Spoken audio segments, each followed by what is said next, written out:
Di sebuah sudut kota yang sepi, berdirilah sebuah warung kopi kecil yang selalu ramai pengunjung. Tapi di balik aroma kopi yang menggoda, tersembunyi rahasia kelam yang siap menghisap nyawa siapa saja yang terlalu lama duduk di sana.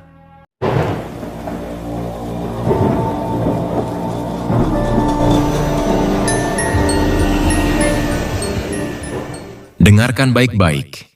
Di balik dunia yang kau lihat sehari-hari, tersembunyi sesuatu yang tak bisa dijelaskan. Tempat-tempat yang dihindari manusia, kejadian yang tak masuk akal, dan cerita-cerita yang seharusnya tidak ada. Inilah dunia ganjil. Di sini, kita mengungkap yang tersembunyi, menantang yang tak terlihat, untuk dan mempertanyakan segalanya. Berani ikut menjelajah? Subscribe sekarang, dan bersiaplah untuk tahu lebih banyak. Malam itu langit tampak gelap pekat. Bintang-bintang seolah enggan menampakkan diri, dan bulan pun hanya menggantung malu-malu di balik kabut tipis. Angin berhembus dingin, menyusup ke sela-sela pakaian, membuat bulu kuduk berdiri tanpa alasan yang jelas. Di pinggir sebuah kota kecil, berdiri sebuah warung kopi tua yang terlihat biasa-biasa saja di siang hari. Tapi saat malam tiba, terutama ketika kalender menunjukkan malam Jumat Kliwon, warung itu seperti berubah wujud. Namanya Warung Kopi Bu Ratri. Warung itu tidak pernah buka di siang hari. Pintu kayunya yang sudah tua itu baru berderit terbuka ketika matahari benar-benar tenggelam. Anehnya, begitu malam datang, warung itu tak pernah sepi pelanggan. Padahal letaknya terpencil, di tepi jalan kecil yang jarang dilalui kendaraan. Tak ada papan nama besar, hanya tulisan pudar di kaca jendela, nyaris tak terbaca. Tapi anehnya, orang selalu datang dan selalu penuh. Seolah-olah ada kekuatan tak terlihat yang mengundang mereka untuk duduk, menyeruput kopi, lalu lenyap. Desas-desus mulai merebak. Katanya, setiap malam Jumat Kliwon, satu orang pengunjung akan menghilang tanpa jejak. Tidak ada keributan, tidak ada tanda-tanda penculikan, hanya kursi kosong dan cangkir kopi yang masih hangat. Penduduk sekitar sudah lama menghindar. Mereka tahu, warung itu bukan tempat biasa. Tapi tetap saja, orang-orang dari luar kota berdatangan. Mungkin karena viral di media sosial. Mungkin karena penasaran. Atau mungkin karena mereka memang ditakdirkan untuk datang. Bu Ratri, pemilik warung, adalah sosok yang menambah kentalnya aura misteri tempat itu. Perempuan setengah baya dengan raut wajah tenang dan mata tajam yang seakan bisa menembus isi hati siapa saja. Ia selalu mengenakan kebaya hitam dan sanggul rapi. Ramah, tapi ada yang aneh. Senyumnya tidak pernah sampai ke mata. Dan yang paling mencolok, ia selalu menyendiri, tidak pernah terlihat dibantu siapapun. Bahkan untuk hal-hal kecil seperti mencuci gelas atau menyapu lantai. Orang-orang bilang Bu Ratri adalah perempuan pintar. Bukan pintar biasa. Pintar dalam arti yang tak kasat mata. Ada pula yang bilang ia pernah mengalami tragedi besar di masa lalu dan kini hidup dalam kesepian, mengabdikan diri pada sesuatu yang tak bisa dijelaskan. Tapi tak ada yang berani bertanya langsung. Entah karena takut atau karena tahu bahwa jawaban yang didapat mungkin akan lebih menyeramkan daripada misteri itu sendiri. Di antara para pengunjung, beberapa tampak seperti pelanggan tetap. Mereka duduk tenang, menyeruput kopi seolah tak terjadi apa-apa. Tapi wajah mereka pucat, mata sayu, dan bibirnya kadang gemetar tanpa alasan. Seakan-akan mereka tidak benar-benar ingin berada di sana, tapi tidak bisa pergi. Dan disinilah kisah ini dimulai. Di warung kecil yang terlihat biasa di luar, tapi menyimpan kegelapan yang jauh lebih dalam dari yang bisa dibayangkan. Kisah tentang rasa penasaran, tentang rahasia yang disembunyikan oleh cangkir kopi, dan tentang harga mahal yang harus dibayar untuk kenikmatan sesaat. Satu hal yang pasti, jika kau duduk di warung itu saat malam Jumat Kliwon, pastikan kau tahu jalan pulang. Karena tidak semua orang bisa keluar hidup-hidup dari sana. Namaku Dimas, usia 27 tahun. Aku bekerja sebagai penulis konten horor lepas untuk sebuah kanal YouTube misteri. Gajinya nggak seberapa, tapi aku suka tantangannya. Mencari cerita-cerita aneh dari berbagai daerah, mewawancarai narasumber misterius, bahkan kadang ikut merasakan langsung kejadian-kejadian yang katanya tidak masuk akal. Saat pertama kali mendengar tentang warung kopi Bu Ratri, aku mengira itu hanya mitos yang dibesar-besarkan. Tapi semua berubah saat aku menerima email tanpa pengirim. Isinya hanya satu kalimat pendek. Kalau berani, datanglah malam Jumat Kliwon ke warung kopi Bu Ratri. Bawa keberanianmu, bukan logikamu. Awalnya kupikir itu ulah iseng subscriber. Tapi makin lama, rasa penasaran itu seperti racun. Aku mulai mencari tahu. Kupelajari berita-berita lokal, forum-forum horor, sampai cerita-cerita dari warga sekitar. Ada benang merah yang mengerikan. Orang-orang yang terakhir terlihat di warung itu memang tak pernah kembali. Anehnya, keluarga mereka seperti tak mampu menjelaskan kemana mereka pergi. Beberapa kali aku hampir membatalkan rencana untuk datang. Tapi rasa hausku akan kebenaran lebih besar dari rasa takut. Selain itu, karierku sedang mandek. Aku butuh cerita orisinal, sesuatu yang bisa membuat kanal yang kupegang meledak. Dan kisah tentang warung kopi yang memakan nyawa terdengar terlalu menggoda untuk dilewatkan. Aku pun memutuskan untuk mengunjungi warung itu. Tapi aku tidak bodoh. Aku menyusun rencana. Aku akan datang sebagai pengunjung biasa, membawa kamera tersembunyi di jaketku, serta alat perekam suara kecil di saku celana. Kalau ada sesuatu yang aneh, aku akan pura-pura santai sambil mencatat semua detailnya. Dan yang paling penting, aku akan datang sebelum malam Jumat Kliwon. Aku ingin tahu suasananya dulu, sebelum benar-benar menginjak malam keramat itu. Sebelum berangkat, aku sempat bicara dengan teman lamaku, Dani. Ia dulu juga suka konten horor, tapi setelah sebuah pengalaman mistis waktu syuting di hutan lereng Gunung Merapi, dia tobat. Sekarang dia kerja di toko elektronik dan ogah ngomong soal hal-hal gaib. Tapi saat ku ceritakan soal warung Bu Ratri, wajahnya langsung berubah pucat. "Dim, jangan ke sana," ucapnya. Gue pernah dengar cerita dari sopir truk yang nganter barang malam-malam lewat sana. Katanya dia lihat pelanggan keluar dari warung itu, jalan bungkuk, matanya merah semua. Terus, hilang begitu aja pas nyebrang jalan. Aku tertawa waktu itu.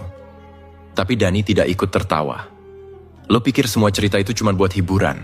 Kadang yang paling menyeramkan itu justru yang dibungkus dengan ketawa. Meski peringatannya membuatku merinding, rasa penasaran tetap menguasai logikaku. Dalam hati kecilku, aku tahu aku sedang main-main dengan sesuatu yang berbahaya. Tapi seperti ada suara halus yang terus membisik. "Datanglah Dimas, mereka menunggumu." Maka aku pun memantapkan hati. Tiket kereta sudah di tangan, tas sudah kubereskan. Aku siap berangkat ke kota kecil itu. Tempat di mana warung kopi yang katanya bisa menghisap nyawa itu berada. Dan aku bersumpah, jika memang cerita itu nyata, aku akan mengungkap semuanya. Bahkan jika itu harus mengorbankan nyawaku sendiri. Kereta membawaku ke kota kecil itu sekitar pukul 5 sore. Langit mendung menggantung sejak aku tiba di stasiun, membuat suasana terasa suram meski belum gelap. Aku menyewa motor matic di dekat stasiun dan langsung meluncur ke arah yang sudah kutandai di peta. Lokasi warung kopi Bu Ratri ternyata berada di pinggiran kota, tepat di batas antara kawasan pemukiman dan hutan kecil yang jarang dilewati orang. Jalannya sempit, berliku, dan sunyi. Saat akhirnya aku tiba di depan warung itu, jantungku berdetak lebih cepat. Bangunannya sederhana, berdinding kayu, dengan lampu redup kuning yang menggantung di teras depan. Tidak ada papan nama mencolok, hanya tulisan Warung Kopi Bu Ratri yang hampir pudar di kaca jendela, persis seperti yang kudengar dari cerita-cerita. Aku memarkir motor dan mengamati sekeliling. Tidak ada rumah lain dalam radius 100 meter. Sepi. Tapi entah kenapa, hawa di tempat ini terasa tebal. Seperti ada sesuatu yang menyelimutiku, membuat udara jadi lebih dingin dari biasanya. "Mas, duduk aja dulu. Mau kopi hitam?" Suara itu mengejutkanku. Seorang wanita paruh baya muncul dari dalam warung. Kebaya hitam membalut tubuh rampingnya. Rambutnya disanggul rapi. Ia menatapku sambil tersenyum. Tapi ada sesuatu di balik senyuman itu yang membuat tengkukku merinding. Matanya terlalu tenang, terlalu tajam. Aku mengangguk pelan. "Iya Bu, kopi hitam aja." Aku memilih duduk di meja dekat jendela. Kamera kecilku kugerakkan sedikit agar bisa merekam sebagian ruang dalam. Aku menatap sekeliling. Interior warung ini tampak bersih dan rapi, tapi kesannya kuno. Ada bau samar dupa, dicampur aroma kopi yang hangat. Di dinding tergantung foto-foto hitam putih yang entah siapa orang-orangnya. Tapi satu hal yang bikin bulu kuduku berdiri. Di pojok ruangan, ada satu meja yang selalu kosong. Tidak ada kursi, tidak ada cangkir. Kosong. Tapi ada dupa yang masih menyala di sana. Siapa yang menyembah siapa? Bu Ratri datang membawa nampan berisi secangkir kopi hitam. "Silakan Mas Dimas." Aku tersentak. "Loh, Bu kok tahu nama saya?" Bu Ratri hanya tersenyum, tidak menjawab, lalu kembali masuk ke dalam. Jantungku berdetak makin cepat. Aku belum pernah menyebutkan namaku di sini. Dan tak mungkin juga dia tahu dari akun media sosial. Aku tidak pernah memasang foto atau lokasi. Aku cicipi kopinya. Pahitnya pas, hangatnya menenangkan. Tapi sesaat setelah tegukan pertama, dadaku terasa sesak. Seolah-olah ada sesuatu yang menyusup ke dalam tubuh lewat cairan itu. Aku menahan batuk dan buru-buru minum air putih dari botolku sendiri. Beberapa menit kemudian, pengunjung lain mulai berdatangan. Tapi anehnya, mereka semua diam. Tidak ada suara obrolan, tidak ada yang tertawa. Mereka hanya duduk, menyeruput kopi, lalu menunduk. Matanya kosong. Wajahnya pucat. Satu orang laki-laki tua yang duduk di dekatku tiba-tiba berbisik. "Kalau malam Jumat Kliwon, jangan duduk di kursi pojok. Sudah banyak yang nggak pulang." Aku menoleh, tapi pria itu tidak menatapku lagi. Ia hanya terus menyeruput kopinya dengan tangan yang sedikit gemetar. Aku keluar dari warung sebelum gelap. Jantungku belum berhenti berdebar sejak tadi. Tapi satu hal pasti, aku akan kembali. Jakut besok malam Jumat Kliwon, dan kali ini aku akan duduk lebih lama, mencoba memahami apa yang sebenarnya terjadi di warung ini. Walau sesuatu di dalam diriku berbisik pelan, "Hati-hati Dimas, kamu sudah terlalu dalam." Hari Kamis sore aku kembali ke warung itu. Sejujurnya, hatiku masih ragu. Tapi rasa penasaran jauh lebih kuat daripada rasa takut. Langit sore itu berwarna jingga keunguan, seperti pertanda ada sesuatu yang akan datang. Angin dingin bertiup pelan, membawa aroma tanah basah dan entah kenapa, bau bunga melati samar-samar ikut terbawa. Begitu sampai, suasana warung terasa berbeda. Lebih tegang. Bahkan suara jangkrik seperti berhenti begitu aku melangkah masuk. Bu Ratri sudah berdiri di balik meja kasir, mengenakan kebaya merah marun malam itu. Tatapannya tetap tajam seperti malam sebelumnya. "Sudah siap Mas Dimas?" tanyanya dengan senyum tipis. Aku mengangguk, walau jujur saja aku nggak tahu siap untuk apa. "Kopi hitam ya Bu, seperti kemarin." Kali ini aku duduk di meja yang lebih dekat ke pojok. Meja yang katanya berbahaya kalau malam Jumat Kliwon. Tapi aku butuh melihat semuanya dari sudut yang pas. Kamera kecilku kuselipkan lagi di balik jaket, menyala diam-diam. Recorder audio kuaktifkan. Warung mulai ramai sekitar pukul 8 malam. Anehnya, semua pengunjung yang datang malam itu, wajahnya bukan wajah yang kulihat kemarin. Seperti generasi berbeda, lebih pucat, lebih senyap. Semuanya seolah paham aturan tidak tertulis di warung ini. Jangan banyak bicara. Seketika, lampu warung meredup. Lilin-lilin kecil menyala otomatis dari pojok-pojok ruangan, seolah-olah ada ritual yang akan dimulai. Lalu pintu warung terbuka. Seorang wanita masuk. Aku langsung merinding. Wanita itu tinggi, kulitnya sangat pucat, rambutnya panjang tergerai sampai ke pinggang. Ia mengenakan kebaya hitam dan kain batik, wajahnya cantik, tapi tak bergerak. Wajah itu seperti topeng, matanya kosong, tanpa kehidupan. Semua orang menunduk begitu dia melangkah masuk, termasuk Bu Ratri. Wanita itu berjalan perlahan ke meja paling pojok, yang kosong dan ada dupa menyala. Ia duduk tanpa suara. Dupa tiba-tiba mati. Dan saat itu juga, udara dalam warung berubah drastis. Udara mendadak dingin menggigit. Nafasku berat, jantungku berdetak kencang. Kamera di jaketku mati sendiri. Lampu indikatornya padam. Suara dengung aneh memenuhi telingaku. Dan aku mulai merasa tubuhku tidak sepenuhnya milikku lagi. Mas Dimas, jangan menatap matanya. Bisik seorang pengunjung di belakangku. Sangat pelan, hampir tak terdengar. Tapi aku sudah terlanjur menatap. Mata wanita itu kini menatap balik padaku. Matanya, bukan mata manusia. Hitam penuh, tak ada putihnya. Dan dalam tatapannya, aku melihat wajah-wajah yang menjerit. Wajah-wajah yang tenggelam dalam kabut kelam. Aku terbangun di luar warung jam 2 malam. Terbaring di atas tanah, bajuku kotor. Motor masih ada, tapi tas kecilku terbuka, kamera dan perekam suara lenyap. Di saku celana, hanya ada secarik kertas bertuliskan, "Kamu sudah melihat, jangan kembali, Dimas."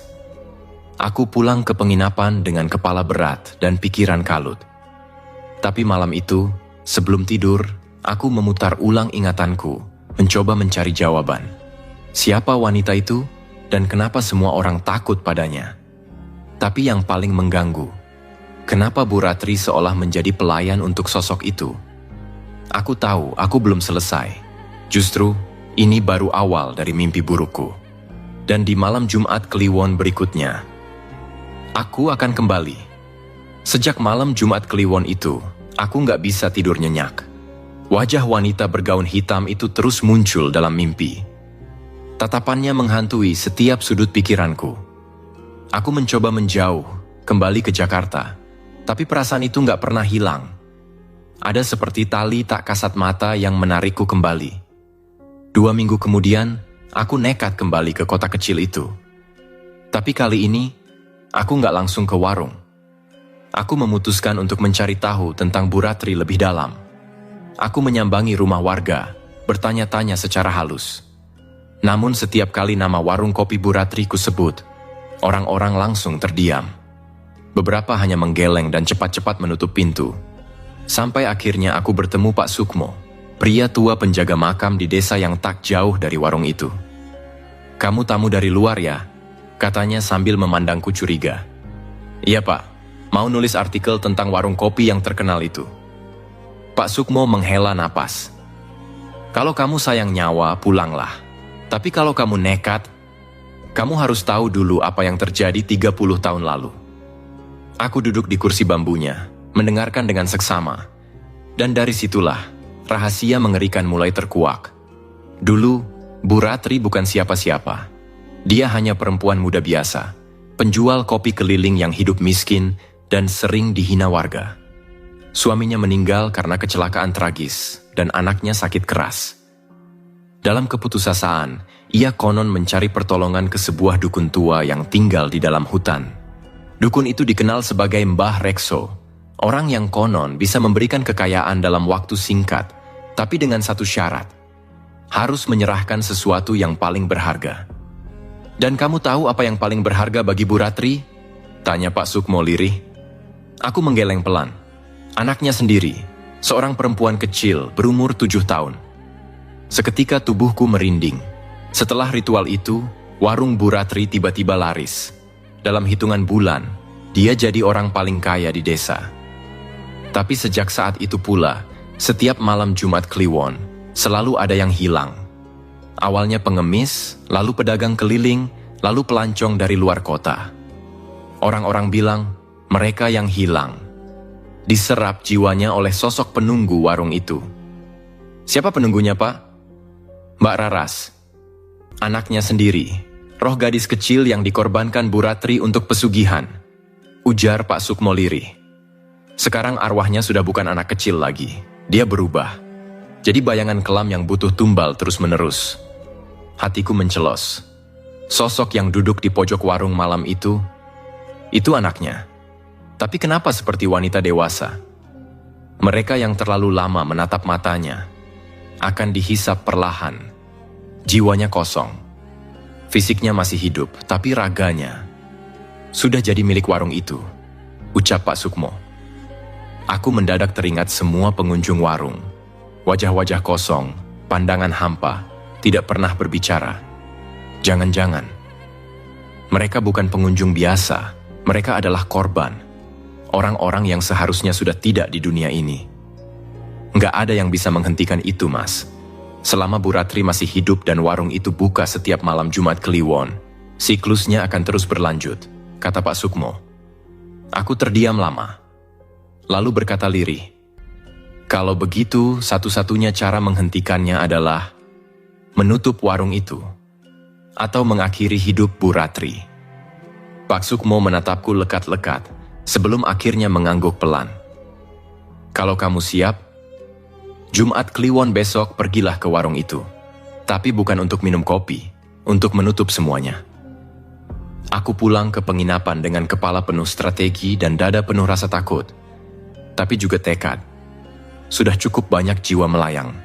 Dan aku tak akan membiarkan warung itu terus menghisap nyawa demi kekayaan. Malam Jumat nanti, semuanya akan kuakhiri. Dengan cara apapun. Malam Jumat Kliwon kembali datang. Udara terasa lebih dingin dari biasanya. Angin meniup kencang dedaunan, dan bulan sabit menggantung muram di langit. Di tangan kiriku ada sebotol air doa dari Pak Sukmo.